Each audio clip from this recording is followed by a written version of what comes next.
Hello, we are Normal Gun Studios. I'm Ryan, I'm Matt. and our game is called Colony 44. Our game is a squad-based, turn-based space western with a top-down isometric perspective. Our art style will be realistic, but also with themes of exaggeration for characters. We are releasing our game through PC and through Steam, as it have a larger audience than releasing it through console as an unknown indie game.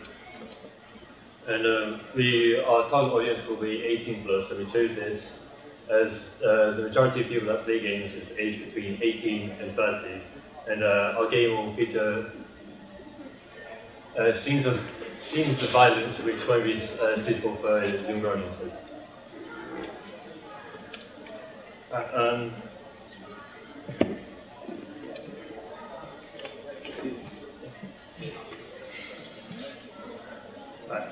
Our game focuses on diverging paths when dealing with the character as well as the world and people in it to provide emerging stories.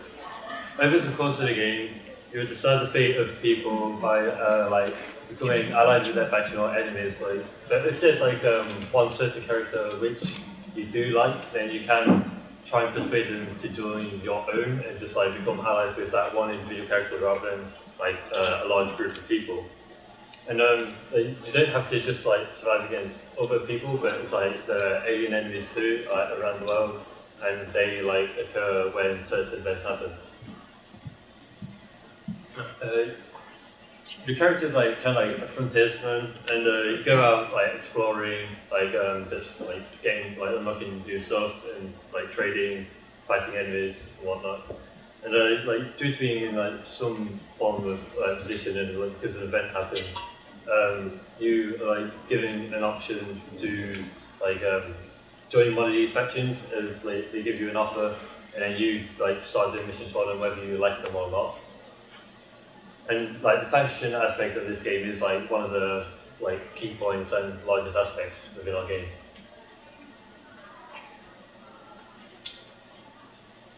The three main character types in our game are Rangers, Couriers and Bandits. Rangers are somewhat police-like as they have to maintain a standard of peace in cities and settlements.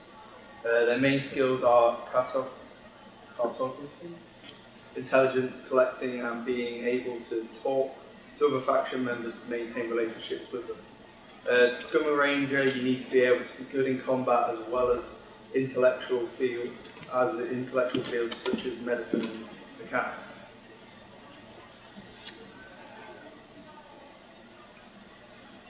Couriers are able to transport goods through places where normal people couldn't get to if they do not belong to the right faction. Not only can they transport goods, but they can also get information from high-ranking officers within these factions by blending in with them. By blending in with them, they act as if they are part of that faction and getting anything they can use as an advantage and take that for their own use. Bandits are people that have travelled around frequently as bounties orders are placed for people to go and retrieve them, and they are people that have been forced out of the colonies or settlements due to an event. Some of them know that they are doing the wrong by doing whatever they're doing in order to survive, but it's a lifestyle which suits them, and as for other people feel like they have no choice but to go to survive anywhere they can. Bandits often stick to their own territory and do not go into the surrounding areas as people will be alerted of their presence.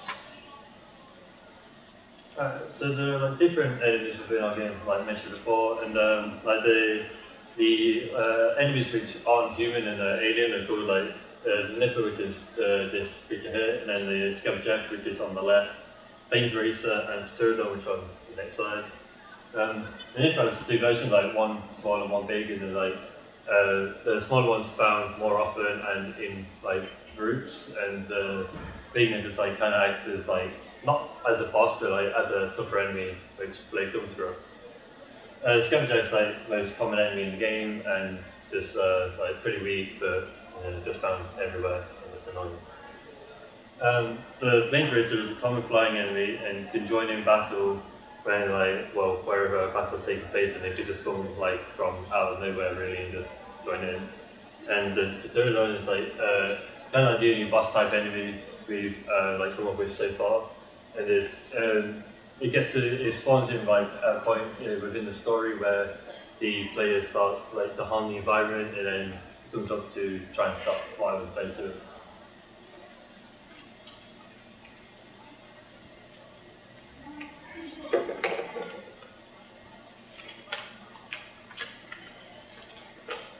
The game flow of the game starts off with a backstory which will explain how the player got to where they are at the start of the game. An example of one of the starts we will use is the player starts off beside a spaceship which just crash landed on the planet. There will be a cutscene which will be an introduction to a movement tutorial. Tip will pop up giving player information about key buttons for the player's movement and to access the inventory. The interface will then become visible alongside other tips about how the interface works. When accessing the player menu, tips will come up for each tab the player opens. For example, when opening the map, tips will appear explaining any unclear details on areas of the map. Once the player has finished the movement tutorial, they will begin the combat tutorial, which will explain the 3 different types of characters and how the inventory works. For the combat tutorial, the player will have an area of where aliens spawn, and the player is taught how to use different styles of combat to kill them. The player will then move on to the final part of the introduction, which will be to test fighting against different aliens and with difficulties, allowing the player to know which difficulty they should choose of the game. Once that is all completed, the player will then be launched into the game. So our game works, right?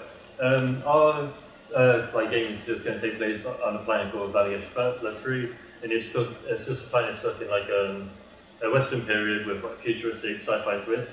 It's in like a faraway galaxy, but it's kind of similar to Earth in how like the environments are and the resources and how people like inhabit it. And the buildings were just had like a Western style and made just using like natural resources like wood.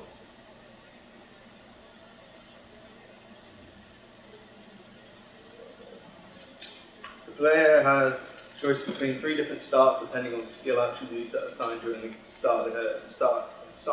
start of the game. Colony 44 is solely single player, and this allows to focus on development on the story and the mechanics of the game.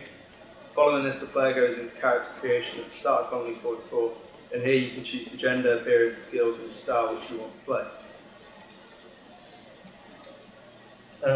Combat within the game is strategic and is similar to the way how the combat works in XCOM, and it gives the player more control and in-depth like combat scenarios.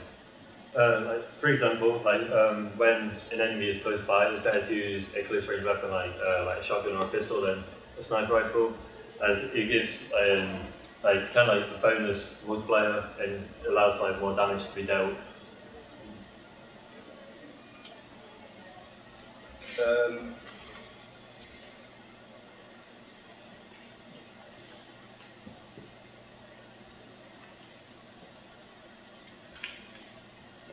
The economy inside Colony 44 will be alive and always changing.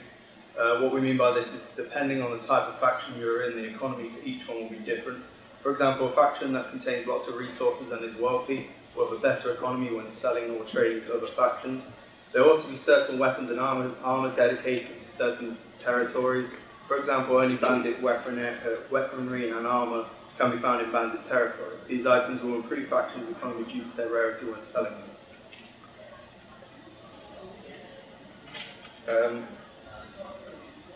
In Colony 44 there are a variety of different enemies, some that can fly, some which can get up close, and some that are melee based.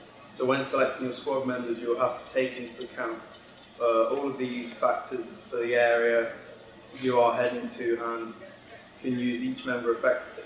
The biggest mechanic in our game is that once the player reaches a certain point within the game, they can create and manage their own faction. From here they can feel free to do whatever they want and be able to create a unique experience each time they play.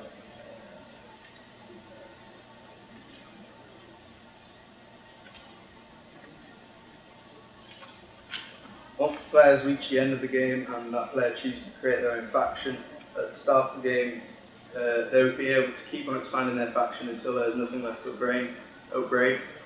But if the player chooses to ally with another faction, then they will be given more side missions which once they completed, they would have finished the game.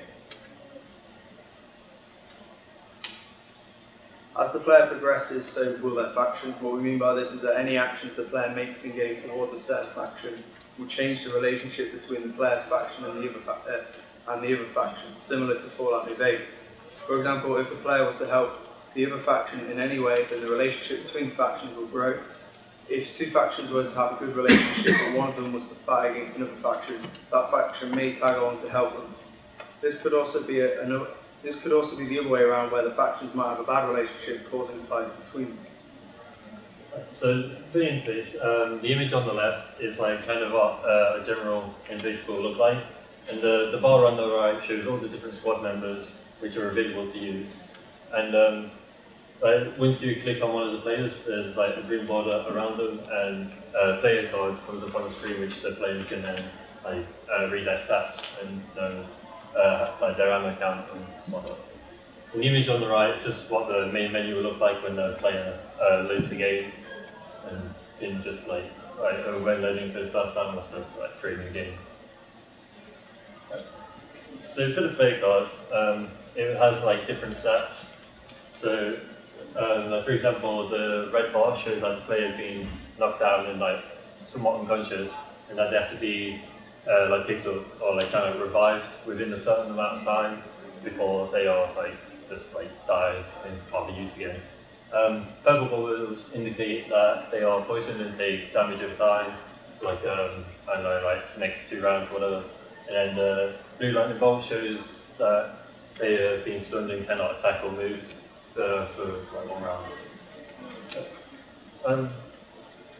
We wanted to make the player be able to customize the interface as much as they can, and where we can achieve this is by letting them choose the colour of the play cards and other pop-ups which come up in the combat tutorial. And to do this by having an RGB slider where they can create their own custom colour and just not presets. However, there will be presets for the character bar, because if you to choose the same colour for each, the characters wouldn't know if they're selected or what has happened. Cutscenes will be used in our game and more focus on something specific and an event about which doesn't happen often.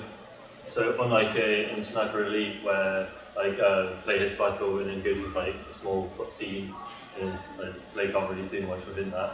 But it's more like a cutscene will appear for the introduction of the game, the backstory, and when a boss is introduced and when they go to a new area. For bonus material, we will be including DLC later on if the game is successful. But if it isn't, then we might not release a large amount of DLC. We would plan on making, if we was to make DLC, then we would include a new area which they can then get to learn, explore, and then have a complete different view from the original. So we'll have different factions, different characters, and just have a different feel to the game. Thank you for listening. Are there any questions?